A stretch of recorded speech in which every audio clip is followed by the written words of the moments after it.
Hello guys, എന്തൊക്കെയുണ്ട് വിശേഷങ്ങൾ? അപ്പോൾ നമ്മളിപ്പോൾ കുറേ ആയിട്ട് ലോങ് വീഡിയോസ് ഒന്നും ചെയ്യാറില്ലല്ലോ. അപ്പോൾ ഇന്നൊരു ലോങ് വീഡിയോ ആണ്. പിന്നെ അപ്പോൾ എന്താണ് ഈ തുടർച്ചയായിട്ട് വീഡിയോസ് ഒന്നും ഇടാത്തതെന്ന് വെച്ചാൽ നമുക്കിപ്പോൾ എക്സാമൊക്കെ അല്ലേ.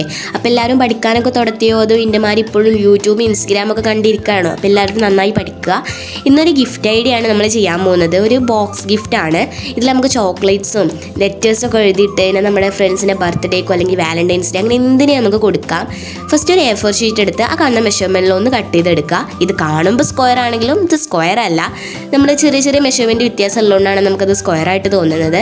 ഇനി നമ്മൾ ഈ മാർക്ക് ചെയ്ത പോയിൻറ്റ്സൊക്കെ ഒന്ന് ജോയിൻ ചെയ്ത് കൊടുക്കുക. നമുക്കത് സ്ക്വയർ പീസായിട്ട് കിട്ടിക്കഴിഞ്ഞാലുള്ളൂ നമുക്കത് കട്ട് ചെയ്യാൻ നമുക്കൊരു സിമ്പിൾനെസ് തോന്നുക. പിന്നെ എനിക്കൊരു ഹാപ്പി ന്യൂസ് പറയാണ്ട്, ഇതെനിക്ക് പറയാതിരിക്കാൻ പറ്റുന്നില്ല. നമുക്കിപ്പോൾ 11Kയുടെ അടുത്ത് സബ്സ്ക്രൈബേഴ്സ് ആവാനായിട്ടുണ്ട്. ഇപ്പോൾ ഒരു 10 പോയിൻറ്റ് അങ്ങനെയൊക്കെ എത്തിയിട്ടുണ്ട്. അപ്പോൾ 11Kയുടെ അടുത്ത് ആവാനായിട്ടുണ്ട്. അപ്പോൾ വെരി താങ്ക് യു. അപ്പോൾ നിങ്ങളോട് മാത്രമാണ് എനിക്ക് താങ്ക്സ് പറയാനുള്ളത്. കാരണം നിങ്ങളുടെ ആ ഒരു സപ്പോർട്ടും നിങ്ങൾ ഇടുന്ന കമൻസും നിങ്ങൾ തരുന്ന ലൈക്സും ഒക്കെ നമുക്ക് കാണുമ്പോഴാണ് എനിക്ക് വീണ്ടും വീഡിയോസ് ഇടാൻ തോന്നുന്നത്. നമ്മൾ എപ്പോഴൊക്കെ മടി പിടിച്ചിരിക്കുകയാണെങ്കിൽ നിങ്ങളുടെ ലൈക്കും നിങ്ങൾ തരുന്ന മോട്ടിവേഷനൊക്കെ കാണുമ്പോൾ എനിക്ക് വീണ്ടും വീഡിയോസ് ഇടാനും നിങ്ങളുടെ കമൻസ് വായിക്കാനൊക്കെയാണ് ഒരു മോട്ടിവേഷനായിട്ടുള്ള എനിക്കുള്ളത്. നമ്മളിതുപോലെ ജോയിൻ ചെയ്ത് കഴിഞ്ഞാൽ നമുക്ക് 4 സൈഡിലായിട്ടും ഓരോ സ്ക്വയർ കിട്ടും. ആ സ്ക്വയറിൻ്റെ കോർണർ ടു കോർണറായിട്ട് നമ്മളൊന്ന് കട്ട് ചെയ്ത് കൊടുക്കണം. നല്ല ബുദ്ധിമുട്ടായതുകൊണ്ട് തന്നെ ഞാൻ ആ കോർണർ ടു കോർണർ ഒരു ലൈൻ വരച്ചു കൊടുത്ത് കട്ട് ചെയ്തിട്ടുണ്ട്. അതായിരിക്കും കുറച്ചും കൂടി സിമ്പിൾ എന്ന് തോന്നുന്നു. അപ്പോൾ അതിൻ്റെ 4 സൈഡും നമുക്കൊന്ന് കട്ട് ചെയ്ത് മാറ്റാം.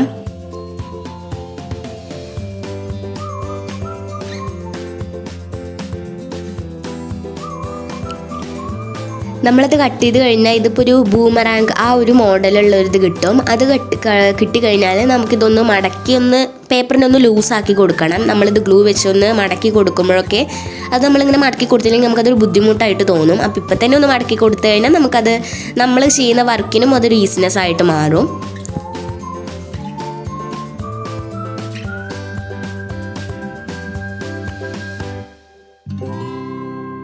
ഇനി അതിൽ ആ ഒരു ട്രയാങ്കിൾ പോർഷനിൽ നമ്മൾ അതിൻ്റെ ആ ട്രയാങ്കിൾ പോർഷൻ്റെ പിൻഭാഗത്തിലായിട്ട് നമുക്ക് ഗ്ലൂ തേച്ച് കൊടുക്കണം. പിൻഭാഗത്താണ്, ഉള്ളിലല്ല. ആ ഒരു പിൻഭാഗത്തിലായിട്ട് തേച്ച് കൊടുക്കുക. പക്ഷേ തേച്ച് കൊടുത്തിട്ട് ആ ഒരു സ്ക്വയർ പീസായിട്ട് അതിൻ്റെ സൈഡിലുള്ള സ്ക്വയർ പീസുമായിട്ട് ഒന്ന് ജോയിൻ ചെയ്ത് കൊടുക്കുക. ഞാൻ നിങ്ങളെ പറഞ്ഞ് കൺഫ്യൂഷൻ ആക്കുന്നില്ല, നിങ്ങളിനി വീഡിയോ കാണുക.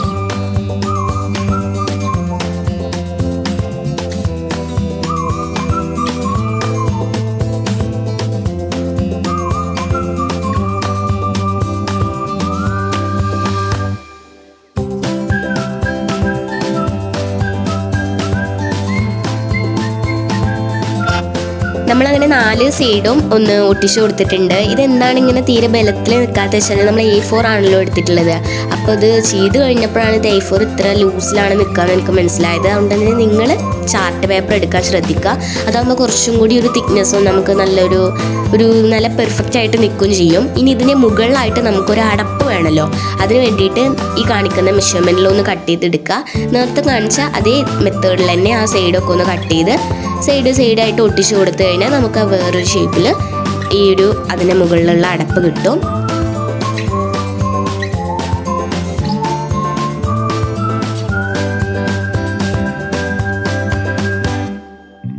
ഇനി നമുക്ക് സൈസൊക്കെ ഒന്ന് കറക്റ്റ് അല്ലേ എന്നൊക്കെ നോക്കിയതിന് ശേഷം ഞാൻ ഇപ്പോൾ ഒരു വൂളൻ ത്രെഡിൽ കുറച്ച് ഹേർട്ട് ഷേപ്സ് കട്ട് ചെയ്തെടുത്തിട്ടുണ്ട്. നിങ്ങൾ സാധാ സ്റ്റിച്ച് ചെയ്യണ നൂലെടുക്കാൻ ശ്രദ്ധിക്കുക. അതെനിക്ക് പറ്റിയൊരു മിസ്റ്റേക്കാണ്. ഈ വൂളൻ ത്രെഡിന് എന്താ കുഴപ്പമെന്ന് വെച്ചാൽ നല്ല തിക്നെസ്സാണ്.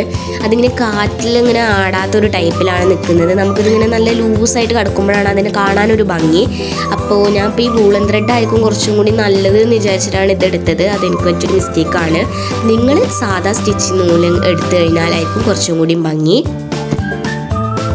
ഇനി നമുക്കൊരു ബോ ഉണ്ടാക്കിയെടുക്കണം. The simplest way to make a paper bow. അപ്പോൾ ഫസ്റ്റ് നമ്മൾ ഇതുപോലത്തെ ഒരു റെഡ് പേപ്പർ എടുത്ത് അതിൽ നിന്ന് ചെറിയൊരു പീസ് കട്ട് ചെയ്തെടുത്തിട്ടുണ്ട്.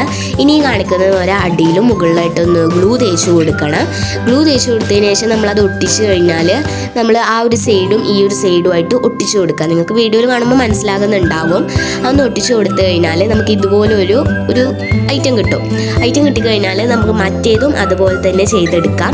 എന്നിട്ട് അത് ക്രോസ് ആയിട്ട് അങ്ങോട്ടും ഇങ്ങോട്ടും ഒട്ടിച്ചു കൊടുത്തു കഴിഞ്ഞാൽ നമുക്കൊരു സിമ്പിൾ ബോ കിട്ടും. ഇനി നമ്മൾ 2 സ്ട്രിങ്ങൊക്കെ അടിയിൽ തൂക്കി കൊടുത്തു കഴിഞ്ഞാൽ അടിപൊളിയാവും. ഞാനിപ്പോൾ ഇതിങ്ങനെ ഒട്ടിച്ചു കൊടുക്കുന്നത് അടിയിലായിട്ടല്ല, 2 സൈഡിലായിട്ടാണ്. കാരണം നമ്മളിതിങ്ങനെ ഒരു ഗിഫ്റ്റ് പാക്ക് ചെയ്തതുപോലെയാണ് ഞാൻ ഉദ്ദേശിച്ചിട്ടുള്ളത്. ഇനി അത് ആ 2 സൈഡൊന്ന് ഒട്ടിച്ചു കൊടുക്കുക. നിങ്ങൾ ആ ബോർഡ് മുകളിൽ ചെറിയൊരു ബീറ്റൊക്കെ വെച്ച് കൊടുത്തു കഴിഞ്ഞാൽ അടിപൊളിയായിരിക്കും കാണാൻ, വൈറ്റ് ബീറ്റൊക്കെ. ഇനി ഞാൻ ആ ഒരു ബോക്സിനെ ഒന്ന് ഡെക്കറേറ്റ് ചെയ്യാൻ വേണ്ടിയിട്ട് കുറച്ച് ഹേർട്ട് ഷേപ്സ് ഒക്കെ ഒന്ന് വരച്ചു കൊടുത്തിട്ടുണ്ട്. അപ്പോൾ ഇതിങ്ങനെ തുറന്നു കഴിയുമ്പോൾ നമുക്ക്, അതുകൊണ്ടാണ് ഞാൻ സ്റ്റിച്ചിങ് നൂല് തന്നെ എടുക്കണം എന്ന് പറഞ്ഞത്. അത് കണ്ടോ, അത് കുറച്ചൊക്കെ തിക്നെസ്സിൽ അതുകൊണ്ടാണ് നിൽക്കുന്നത്, എങ്കിലും നന്നായിട്ട് അടിപൊളിയായിട്ടുണ്ട്. അപ്പോൾ ഇത്രയുണ്ട് നമ്മുടെ വീഡിയോ. ഇത് നമുക്ക് കുറച്ച് ഗിഫ്റ്റ് ആയിട്ടൊക്കെ കൊടുക്കാൻ പറ്റും. നമ്മുടെ ഫ്രണ്ട്സിന് ഗിഫ്റ്റ് കൊടുത്താൽ അടിപൊളിയായിരിക്കും കാണാൻ, കുറച്ച് ചോക്ലേറ്റ്സ് ഒക്കെ ഇട്ട് കൊടുത്തു കഴിഞ്ഞാൽ. അപ്പോൾ എല്ലാവർക്കും വീഡിയോ ഇഷ്ടം വിചാരിക്കുന്നു. അപ്പോൾ ലൈക്ക് ചെയ്യുക, സബ്സ്ക്രൈബ് ചെയ്യുക. Bye bye.